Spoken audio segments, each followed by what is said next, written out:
Modi government తన survival కోసం తమపై ఆధారపడుతుందని టీడీపీ నమ్మడం లేదు అంటూ ఉన్నారు సార్ టీడీపీ ఎంపీ అలాగే కేంద్ర మంత్రి పెమ్మసాని చంద్రశేఖర్. వాస్తవంగా ఎన్డీఏలో second largest party Telugu Desam party. బీజేపీకి 240 అయితే టీడీపీకి 16, ఆ తర్వాత జేడీయూ 12.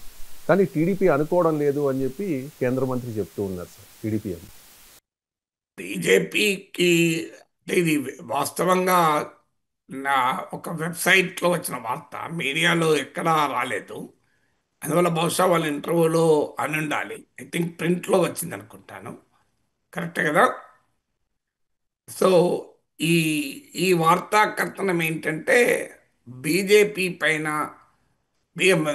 నరేంద్ర మోడీ ప్రభుత్వం తన మనుగడ కోసం తెలుగుదేశం పైన ఆధారపడి ఉంది అని భావిస్తారు. కానీ టీడీపీ అలా భావించడము లేదు అని ఆయన క్లారిటీ ఇచ్చారు. కానీ ఎవరు భావించకపోవడంతో సంబంధం లేదు, నెంబర్స్తో సంబంధం కదా. టీడీపీ మరి ఎందుకు భావించడం లేదో మనకు తెలియదు. కానీ నెంబర్స్ ఏం చెప్తున్నాయి? నెంబర్స్ చాలా క్లియర్గా ఉన్నాయి కదా. నెంబర్స్ ఏం చెప్తున్నాయి మనకు? మీకు క్లియర్గా 240 సీట్సే బీజేపీకి ఉన్నాయి. మినిమం 272 ఉంటే తప్ప అధికారం ఉండదు. బీజేపీకి సొంతగా మెజారిటీ లేదు. సొంతగా మెజారిటీకి 32 సీట్స్ తక్కువ ఉన్నాయి. సో దట్ ఇట్ షోస్ మనగడ కొరకు మిత్రపక్షాలపైన ఆధారపడాల్సిందే కదా. అందులో మిత్రపక్షాల్లో అందరికన్నా పెద్ద పార్టీ తెలుగుదేశం, 16 సీట్స్. మరో 12 సీట్స్ జేడీయూకు ఉన్నాయి. ఎస్, తెలుగుదేశం పార్టీ మద్దతు ఉపసంహరించుకుంటే మోడీ ప్రభుత్వం పతనమైపోతుంది అని నేనేమి ఊహాగానాలు చేయడం లేదు. ఎందుకు చేయడం లేదు అంటే, తెలుగుదేశం పార్టీ ఆ వైఖరి తీసుకోనప్పుడు ఇది హైపాథెటికల్ ఊహాగానం అవుతుంది. అంటే కేవలం హైపాథెటికల్ స్టేట్మెంట్ అవుతుంది. తెలుగుదేశం ఎక్కడా కూడా బీజేపీకి మద్దతు పట్ల more loyal in the master అంటారు. బీజేపీ సొంత ఎంపీల కన్నా కూడా మోర్ లాయల్గా ఉన్నారు. ఆ, హలో హలో, వినబడుతుందా? సో మీకు అందువల్ల ఎక్కడా కూడా మీకు ఆ లాయాలిటీలో మార్పు లేదు. ఎందుకంటే 2019 ఎన్నికల అనుభవం తెలుగుదేశానికి ఉంది. 2019 ఎన్నికలకు ముందు మోడీ ప్రభుత్వం పైన వ్యతిరేకత పెరుగుతోంది అని భావించిన చంద్రబాబు నాయుడు బీజేపీ ఎన్డీఏ నుంచి బయటికి వచ్చాడు. కోర్స్ వైసీపీ ఛాలెంజ్ చేయడం కూడా అందుకు కారణమైంది. ప్రత్యేక హోదా ఇవ్వకపోవడం వల్ల ప్రజలు ఏమైనా వ్యతిరేకంగా తిరగబడతారా అని ధర్మ పోరాట దీక్షలు చేశారు. పెద్ద ఎత్తున మోడీ వ్యతిరేక, బీజేపీ వ్యతిరేక రాజకీయ పోరాటాన్ని నడిపాడు. 2019లో దెబ్బతిన్నాడు.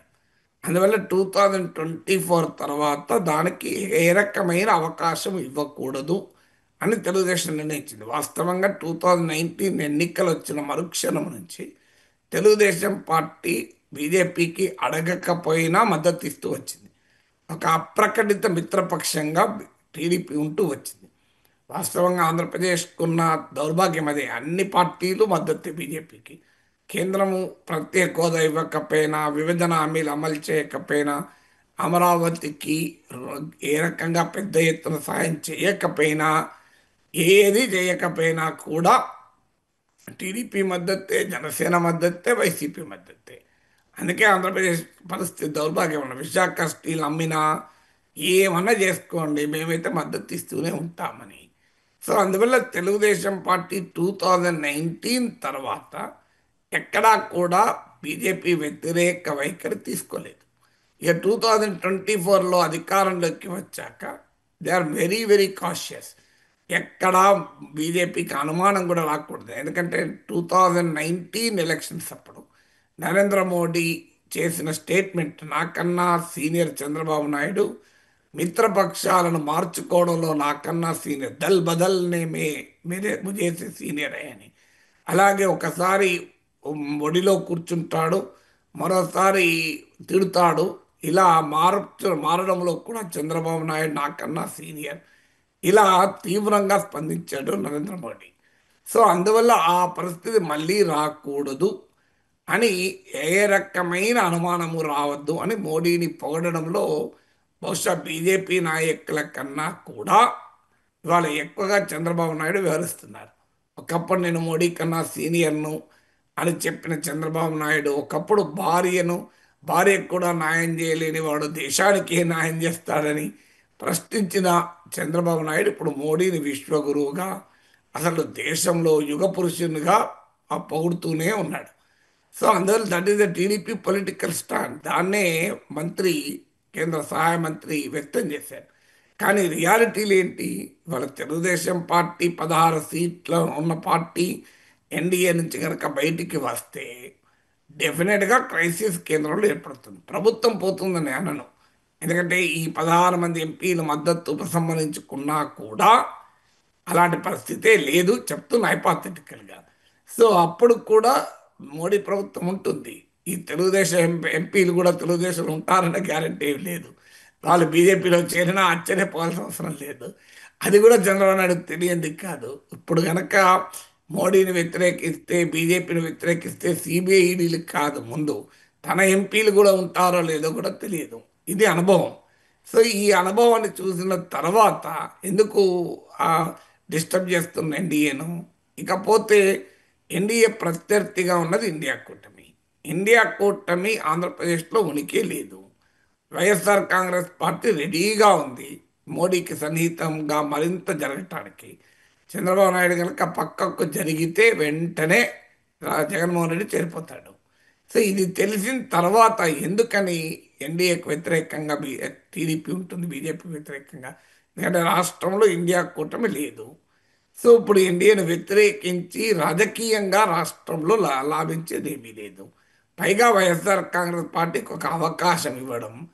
సో ఇప్పుడే వైసీపీ తన పైన, జగన్మోహన్ రెడ్డి పైన ఉన్న సిబిఐ ఈడీ కేసుల కారణంగా బీజేపీతో ఉన్నారు. బీజేపీ కూడా జగన్ పట్ల ప్రత్యేక ప్రేమ చూపుతున్నారు.